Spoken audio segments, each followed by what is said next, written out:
Está bien. Tú ganas. Si crees que puedes y debes hacerlo, hazlo. Pero antes banaliza tu hoy y tu pasado. Despídete de lo que has sido, de los jardines que transitas, de los bailes de disfraces, de las fiestas en la playa, de las grandes superficies y las luces de neón, de los príncipes de cualquier color, de los babosos cortesanos, de las noches sin sentido y de las náuseas cuando sale el sol.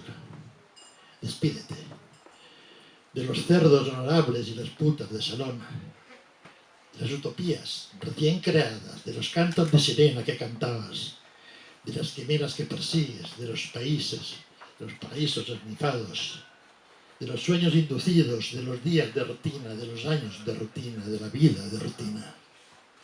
Despójate de lastres y de arreos, reniega de dioses y de credos, apostata de todo lo jurado, olvida todo lo vivido, diles que no te busquen y cierra la puerta cuando salgas. Y ahora sí, si quieres hacerlo, hazlo.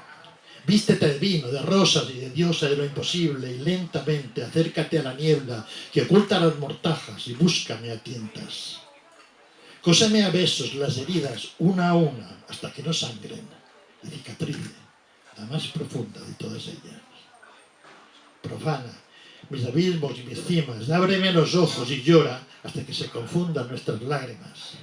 Esculpe, a golpe de caricias, alas nuevas en mi espalda, golpéame hasta que respire, haz que resucite y que crea que de nuevo puedo levantarme.